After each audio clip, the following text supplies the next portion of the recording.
Let's dive into the tariff tangle, a primer on trade and tractors. To understand how global economics can shape the very machines that work our fields, we need to start with the basics of international trade and the policies that govern it. A tariff is a tax on imported goods, often used to protect domestic industries or as leverage in trade disputes. When a country imposes tariffs, it's essentially making foreign products more expensive, hoping to give local businesses a competitive edge.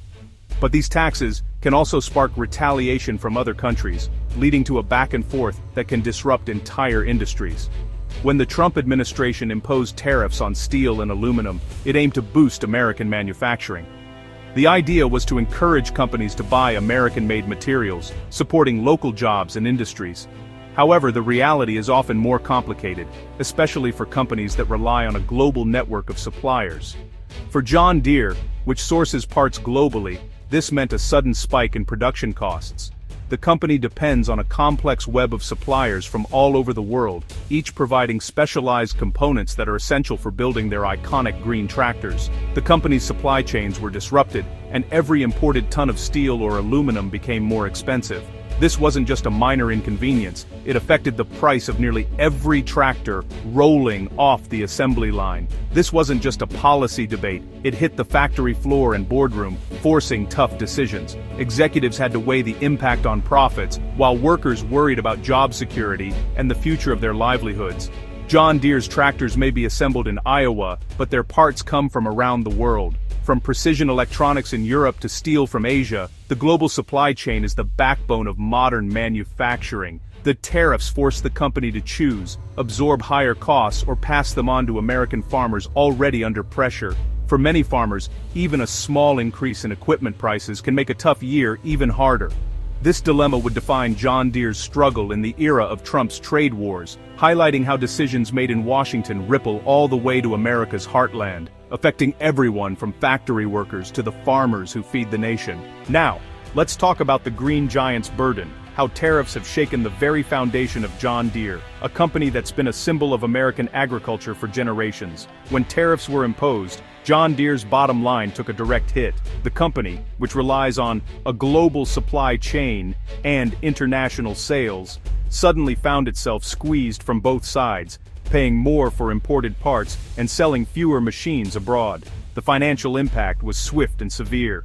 Tariffs quickly cost John Deere hundreds of millions, $300 million by mid-2025, with projections doubling by year's end. These weren't just numbers on a spreadsheet, they represented real challenges for the company's future.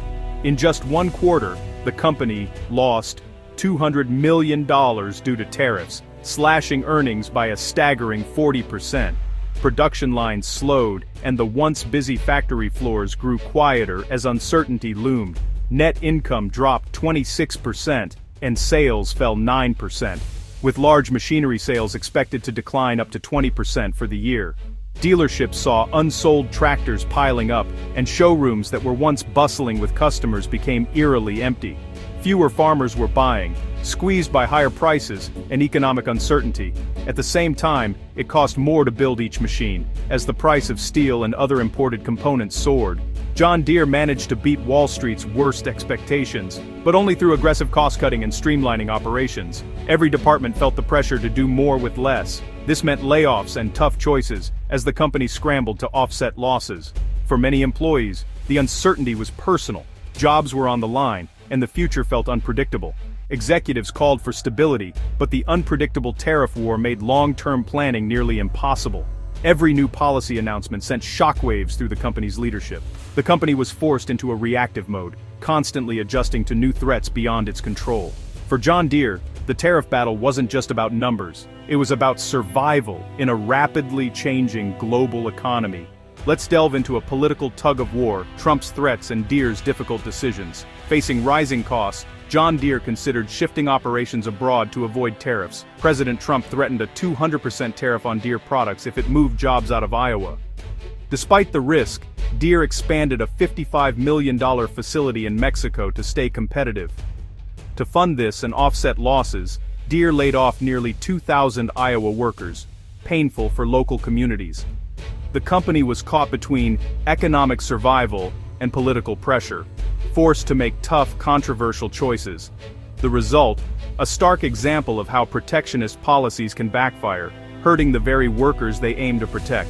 Now, let's take a closer look at the farmer's plight, caught in a vice between rising costs and shrinking markets. For generations, American farmers have been the backbone of rural communities, working long hours to feed the nation and the world.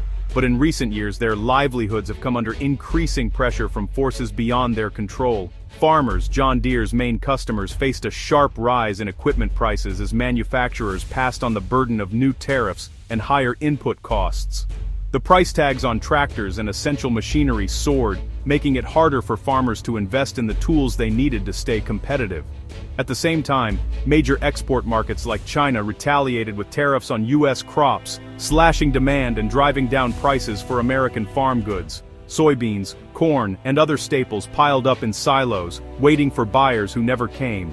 Farmers were squeezed from both sides, facing higher costs for machinery and supplies, while the prices they could get for their crops kept falling. Many watched their profits evaporate, struggling to make ends meet. With new equipment out of reach, many turned to used machinery, fueling a surge in tractor auctions across the heartland. This stopgap measure helped some stay afloat, but it also meant putting off much-needed upgrades and delaying investment in new technology. Relying on outdated equipment might save money in the short term, but it comes at a cost: lower productivity, more breakdowns, and falling behind global competitors who are investing in innovation. Frustration and anger grew in the farming community. Town hall meetings and kitchen tables echoed with stories of hardship, as many called the tariffs a self-inflicted wound that hurt the very people they were supposed to protect. Farmers like Ben Watley saw these policies as directly harming those they were meant to help. For Ben and countless others, the sense of betrayal was palpable, as they watched their way of life slip further out of reach.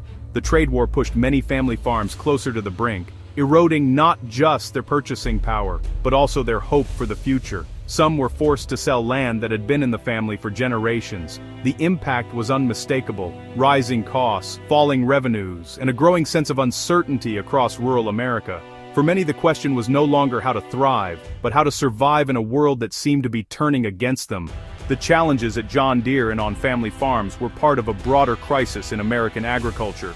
The trade war triggered a domino effect, exposing deep vulnerabilities in the food production system.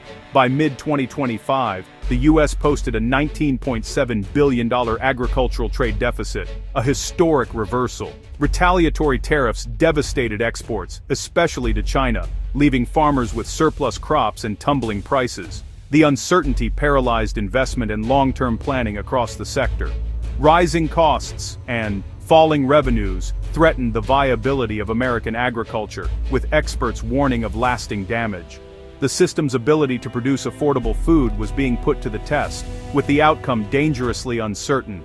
Despite the turmoil, John Deere remains deeply rooted in America. The company operates over 60 U.S. facilities and employs more than 30,000 Americans, including hundreds of veterans. Deere has pledged $20 billion in U.S. investments over the next decade, upgrading factories and funding innovation. About 80% of its equipment is assembled in the U.S., underscoring its role as a major domestic manufacturer.